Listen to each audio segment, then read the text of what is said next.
171 question చూడండి. If two lenses with powers p1 is equal to 5d and p2 is equal to 3d are in contact, then the focal length of the resultant combination is. So ఇవి రెండు అనేది కాంబినేషన్లో రెండు కలిసినాయి. రెండు lenses అనేది ఒకదాని పక్కన ఒకటి పెట్టి దాన్ని రెండు కంబైండ్ చేసేసినారు. కంబైండ్ చేస్తే అప్పుడు p ఈజ్ ఈక్వల్ టు ఏమవుతుంది, p1 ప్లస్ p2 అవుతుంది. p is equal to p1 plus p2 అవుతుంది. So 5d plus 3d is equal to ఏమవుతుంది, నాకు 8d అవుతుంది. అడిగింది ఏం అడిగిండు, ఫోకల్ లెంత్ అడిగినాడు. ఫోకల్ లెంత్ అడిగినాడు కాబట్టి f is equal to 1/p.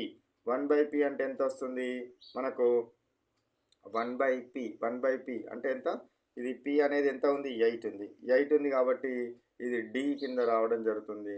So resultant focal length 1/8 metres. 1/8 metres సెంటీమీటర్స్లో ఉందా, సెంటీమీటర్స్లో ఉంది కాబట్టి 100/8 సెంటీమీటర్స్ అవడం జరుగుతుంది.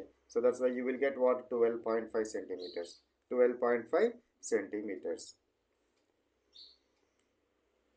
Next, a convex lens of focal length of f is divided horizontally into two equal parts. హారిజాంటల్గా డివైడ్ చేసినాడు, హారిజాంటల్గా రెండు పార్ట్స్గా డివైడ్ చేసినాడు. Then the focal length is, so ఇంతకుముందు చిన్న మిస్టేక్ అయిపోయింది ఇంతకుముందు క్వశ్చన్లో. సరే, ఇంతకుముందు క్వశ్చన్లో మిస్టేక్ చెప్పినాను. వర్టికల్గా కట్ చేసినప్పుడు మాత్రం ఏమవుతుంది, 2 టైమ్స్ ఆఫ్ ఎఫ్ అవుతుంది. హారిజాంటల్గా కట్ చేస్తే యాక్చువల్గా మారదు. యాక్చువల్గా ఆ ఫ్లోలో నేను సగం అవుతుందని చెప్పినాను కానీ మారదు. చూడండి, ఒక లెన్స్ని అడ్డంగా అంటే ప్రిన్సిపల్ యాక్సిస్ వెంబడి రెండు ముక్కలుగా కట్ చేస్తే దాని ఉపరితలాల యొక్క రేడియస్ ఆఫ్ కర్వేచర్లలో ఎటువంటి మార్పు ఉండదు.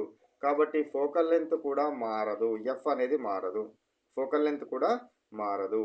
ఇంతకుముందు చెప్పిన క్వశ్చన్లో రాంగ్ చెప్పినాను, జాగ్రత్తగా వినండి ఈ క్వశ్చన్. సో 172 క్వశ్చన్లో మనకి ఇంతకుముందు క్వశ్చన్లో ఏం చెప్పినాను అంటే, ఇట్లా ఈ విధంగా వర్టికల్గా కనుక కట్ చేస్తే దాని యొక్క ఫోకల్ లెంత్ డబుల్ అవుతుంది.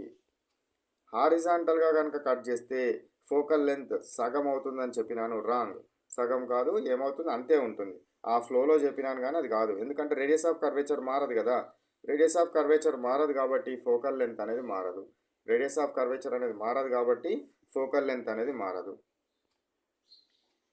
Next 173. The formula for image formation at a spherical surface is.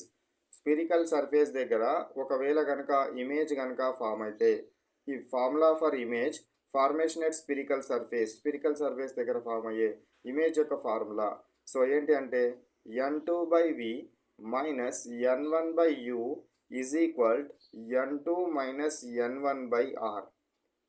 So ఇది ఈ ప్రిన్సిపల్ని మనం యూజ్ చేస్తాం. ఒక గోళాకార ఉపరితలం వద్ద జరిగే వక్రీభవనానికి ప్రామాణిక సూత్రం, ఇది ప్రామాణిక సూత్రం, వక్రీభవనానికి ప్రామాణిక సూత్రం కాబట్టి దీన్ని మనము యూజ్ చేయడం జరుగుతుంది. n1 అనేదేమో మొదటి మీడియంకి సంబంధించిన రిఫ్రాక్టివ్ ఇండెక్స్, n2 అనేదేమో రెండవ మీడియంకి సంబంధించిన రిఫ్రాక్టివ్ ఇండెక్స్. 174 క్వశ్చన్ చూడండి. What are the properties of the final image formed by Galilean telescope. So Galilean టెలిస్కోప్లో మనకు చివరగా ఏర్పడిన ప్రతిబింబం యొక్క లక్షణం ఏమిటి, సో గెలీలియన్ టెలిస్కోప్ ఏం చేస్తాడు, భూమిపై ఉన్న వస్తువులను చూడడానికి వాడతారు. దీని ద్వారా కాబట్టి చివరగా ఏర్పడే ప్రతిబింబం మనకి ఏ విధంగా ఉండాలి, భూమి మీద చూస్తున్నాం కాబట్టి అది నిటారుగా ఉండాలి మరియు దీని యొక్క ప్రతిబింబం పెద్దగా ఉండాలి. సో కాబట్టి వర్చువల్ మ్యాగ్నిఫైడ్ ఇమేజ్ రావాలి. వర్చువల్ నిట్టనిలుగా ఉంది కాబట్టి వర్చువల్ మ్యాగ్నిఫైడ్ ఇమేజ్ పెద్దగా రావాలి. వర్చువల్ మ్యాగ్నిఫైడ్ ఇమేజ్ కావాలి కాబట్టి first option is correct one.